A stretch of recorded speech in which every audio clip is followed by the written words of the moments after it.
MP board class 10th वाले सभी बच्चों का यहाँ पर अब आ चुका है सेट सी आपकी स्क्रीन के सामने। प्यारे विद्यार्थियों, ये पूरा का पूरा पेपर आप देख लीजिए जो आपको परीक्षा में दिया जाएगा और आपसे पूछा जाएगा। तो बिल्कुल भी आपको क्या करना है, इस क्वेश्चन पेपर को मिस नहीं करना है। ये पूरा का पूरा पेपर आ चुका है जो परीक्षा में आएगा। सभी विद्यार्थियों को मैं कहना चाहूँगा कि जितने भी स्टूडेंट्स हमारे साथ इस चैनल पर नए जुड़े हैं, प्यारे विद्यार्थियों, प्यारे साथियों, चैनल को आप सभी बच्चों को सब्सक्राइब जरूर करके रखना है, क्योंकि पूरा का पूरा पेपर और सॉल्यूशन मेरे द्वारा बताया जा रहा है। साथ ही मेरी बात ध्यान से आपको सुनना है। मेरे द्वारा, मेरे इस चैनल के द्वारा आपको जो प्रश्न बताए जा रहे हैं, ये 100% वो क्वेश्चन मैं निकाल रहा हूँ जो कि मोस्ट है और आपकी परीक्षाओं में आपको देखने को मिलेंगे। ऐसे क्वेश्चन बता रहा हूँ जो प्रीवियस ईयर क्वेश्चन पेपर से निकाले हैं और 100% उनके बनने की संभावना है। आपको ये पूरा का पूरा पेपर देखना है जो कि काफ़ी महत्वपूर्ण है और मोस्ट इम्पोर्टेंट क्वेश्चन पेपर है, जिनमें से आपको प्रश्न देखने को मिलेंगे। इतना वादा मैं आपसे कर रहा हूँ, तो बिल्कुल भी आपको क्वेश्चन छोड़ना नहीं है। √2 एक संख्या है, तो √2 कैसी संख्या है, इसमें आपको लिखना है √2 एक अपरिमेय संख्या है। ये 100% प्यारे विद्यार्थियों कैसे प्रश्न हैं, ये मोस्ट प्रश्न है। किसी प्रकार से आपसे मैं कह रहा हूँ कि रियल या वायरल के चक्कर में आपको नहीं पढ़ना है, सिर्फ और सिर्फ आपको मेहनत करना है जिससे कि अच्छे नंबर आप ला सकें। एक बहुपद घात जिसकी 3 है तो उसे हम क्या कहते हैं, तो उसे बोला जाता है त्रिघात बहुपद। तो यहाँ त्रिघात लिखेंगे। समांतर श्रेणी 3/2, 1/2, -1/2, -3/2 का सर्वांतर d बराबर क्या होता है, तो सर्वांतर d बराबर हो जाएगा -1। सभी सर्वांग सम त्रिभुज होते हैं, तो वो कैसे होते हैं, तो इसमें आपको लिखना है वो समरूप होते हैं। तो यहाँ पर आपका समरूप सही होगा। वृत्त को 2 बिंदु पर प्रतिच्छेद करने वाली रेखा को क्या कहते हैं, तो उसे बोला जाता है छेदक रेखा। क्या बोला जाता है, तो लिखना है छेदक रेखा। किसी घटना ई के लिए PE + PE- बराबर क्या होगा, तो बराबर हो जाएगा 1। तो स्क्रीनशॉट ले लेना है, इन मोस्ट प्रश्नों को पढ़ना है। किसी प्रकार से मैं कह रहा हूँ कि रियल या वायरल पेपर के चक्कर में ही नहीं रहना है, वरना आपके तोते उड़ जाएंगे। अगला है, समरूप त्रिभुजों के क्षेत्रफल सदैव बराबर होते हैं। तो प्यारे बच्चों, सदैव बराबर नहीं होते हैं। तो यहाँ पर आपको क्या लिखना है, गलत लिखना है। 1 2 3 1 2 1 3 एक समांतर श्रेणी नहीं है, ये बिल्कुल सत्य लिखना है। किसी बिंदु की y अक्ष से दूरी उस बिंदु का y निर्देशांक होती है, तो ये क्या लिखना है, असत्य।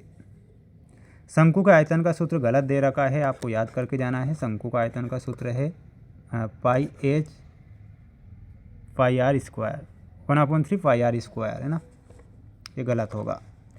घटना ई की प्रायिकता एक ऐसी घटना है PE की है, तो यहाँ पर आपका ये सत्य है। और अगला देखिएगा, दीर्घवृत्त खंड का क्षेत्रफल संगत त्रिज्यखंड के क्षेत्रफल से कम होता है, तो बिल्कुल ये क्या लिखना है, सत्य आपको लिखना है। सभी बच्चों को इन प्रश्नों को याद करके ही जाना है, क्योंकि इम्पोर्टेंट जो क्वेश्चन होते हैं वो ऐसे ही होते हैं। परीक्षाओं में रिपीट भी क्वेश्चन होते हैं, तो आपको मैं प्रीवियस ईयर क्वेश्चन पेपर भी सॉल्व करवा रहा हूँ। आपको उन्हें देखना है और अच्छे से मेहनत करना है। अगला क्वेश्चन देखिएगा। अगला क्वेश्चन आपकी स्क्रीन के सामने है। 9 sec square A - 9 tan square A का मान कितना होता है, तो 9 होता है। तो इसमें आपको किससे मिलाना है, ऑप्शन नंबर F। कोस 0 डिग्री का मान पूछा है, तो इसमें आपको मिलाना है E से। साइन 0 डिग्री का मान पूछा है, तो 0 होता है। कोण थीटा वाले त्रिज्यखंड का क्षेत्रफल पूछ लिया गया है, तो इसमें आपको मिलाना है ऑप्शन नंबर B से।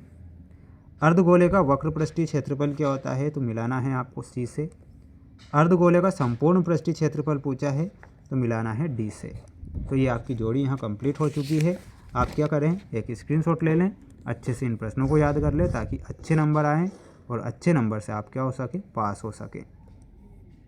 द्विघात समीकरण का मानक रूप लिखिए। तो द्विघात समीकरण का जो मानक रूप होता है क्या होता है, इसमें आपको लिखना है ax² + bx + c = 0।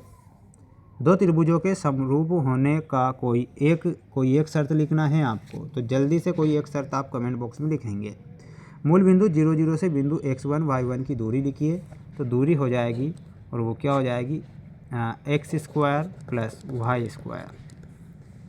किसी खंभे की छाया तथा ऊंचाई समान होने पर सूर्य का उन्नयन कोण जो बनेगा वो बनेगा 45 डिग्री का।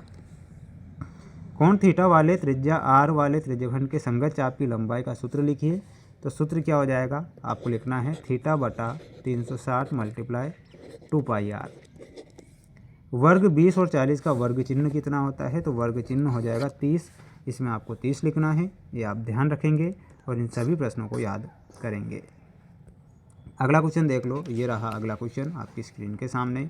संख्याओं 6 व 20 का हाईएस्ट कॉमन फैक्टर कितना होता है, तो इसमें आपको लिखना है हाईएस्ट कॉमन फैक्टर होता है 2।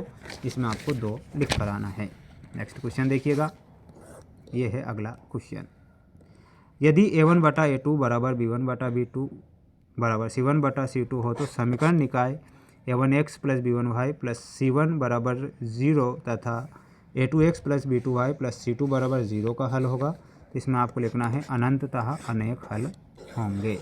ठीक है, ये आपको लिखना है। अगला देखिएगा, द्विघात समीकरण ax square plus bx plus c बराबर 0 के मूल वास्तविक और बराबर होंगे यदि, तो यदि में लिखना है b स्क्वायर माइनस 4ac बराबर 0 हो, तो ये लिखना है। समांतर श्रेणी 2 4 6 का जो 10वां पद होता है, तो 10वां पद हो जाएगा 20, तो 20 लिखना है। बिंदु 2 3 तथा 4 1 के बीच की दूरी होती है करणी 8, तो करणी 8 लिखना है। पढ़ेंगे अगले क्वेश्चन की ओर। अगला है एक वृत्त की कितनी स्पर्श रेखाएं हो सकती है, तो इसमें आपको लिखना है अनंत। ठीक है, अनंत सही होगा। सभी बच्चों को चैनल को सब्सक्राइब जरूर करके रखना है। प्रीवियस ईयर क्वेश्चन पेपर भी मेरे द्वारा सॉल्व करवाए जा रहे हैं, जिनमें से आपको 95% पेपर देखने को मिलेंगे। ऐसे मोस्ट क्वेश्चन भी मैं उनके साथ लेकर आ रहा हूं। तो सभी बच्चे चैनल को सब्सक्राइब करें। मिलते हैं नेक्स्ट वीडियो में।